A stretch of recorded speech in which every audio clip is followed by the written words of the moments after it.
Hey, everybody, welcome back to another episode of the Strategy Game Podcast. I'm your host, Lauren Shippey, and today we are talking about another weed in the way. So, this series comes from my upcoming book, Seen, Known, and Heard, and How It Changes Everything. By the time this episode airs, it might be out. It's coming out in July or August.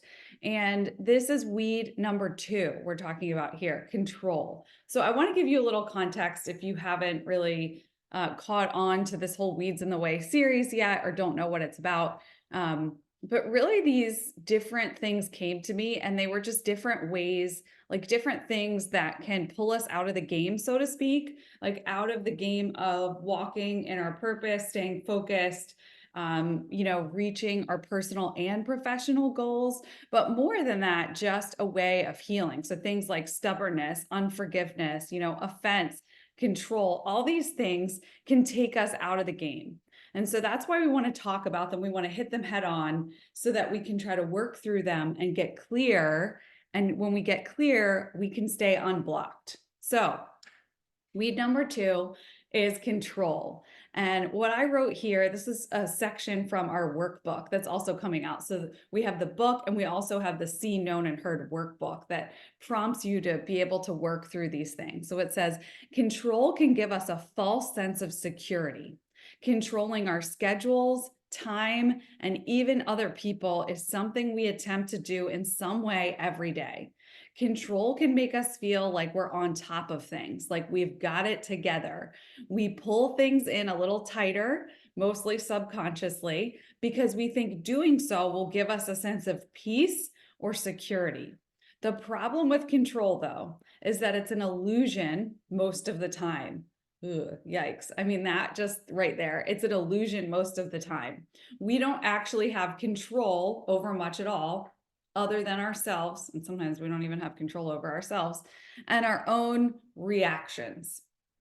So even writing this was just convicting to me personally because I was thinking about all of the ways that I've tried to control things throughout my life. So many things, right? It can be like everything from the things that you eat to the things that you wear, how you shape your appearance, like how you try to maybe control how people see you or what they think about you, or how you try to control situations with your words, using manipulation, even if sometimes we don't know that we're doing it. Like there are so many things. There are subconscious ways we can control others.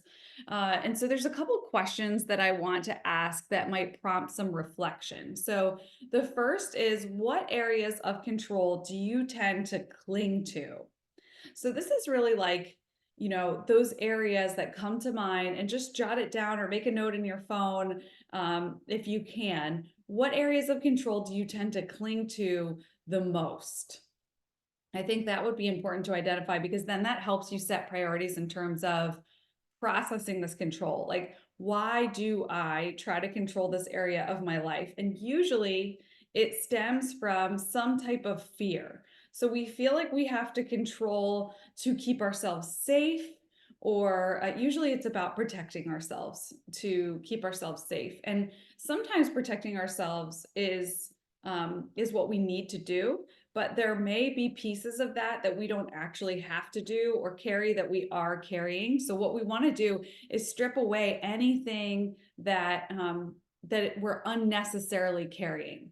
So think about like the rocks in the backpack example. I think I've given you that example before, where there can be like one rock at a time that you're putting in your backpack and you don't even realize it. When you're picking up other people's stuff, when you're trying to control the way this is going to go, or you're trying to control the way that's going to go. And those are all rocks in your backpack. And the problem with that is that eventually you just collapse because you can't carry the weight of that backpack.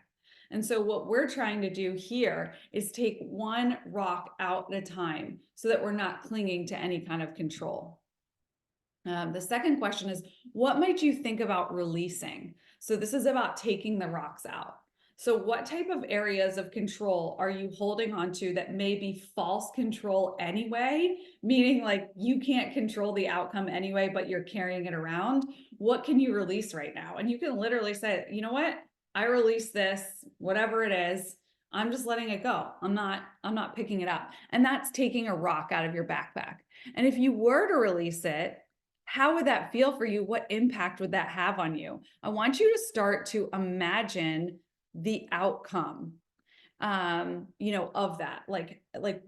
How would that impact you? And what would your life look like if you were able to release that? Would you be less stressed? Would you feel freedom? Would it maybe open up space for you to dream, create something else, or operate in your business more effectively, or be more present for the people that you really care about?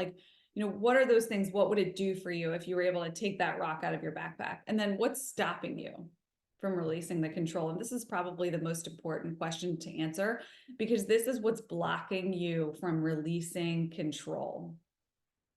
What is it? And typically, like I said, it's fear.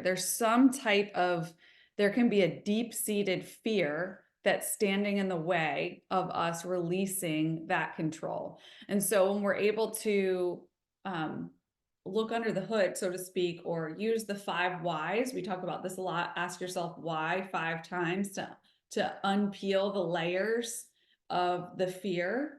Then we can figure out why we're trying so tightly to cling to something, and we can let it go. Right? So open hand instead of a closed fist. Because think about times in your life, and I've had this so many times, when you are clinging to something so tightly that it just becomes such a priority that it's too much of a priority and it almost has a hold on you. And what you want to do is make sure that nothing really has a hold on you, because that is a block that gets in the way of you running in your lane. And that's what we're all about at Storywork, right? We want to help you define your story and make it matter. Like, stay in your lane, run in your lane, have a strategy, be clear, right? And all of these things can block clarity. So I hope this episode was encouraging for you today. We'll drop some links in the show notes. And as always, if you want more, head to www.storywork.co.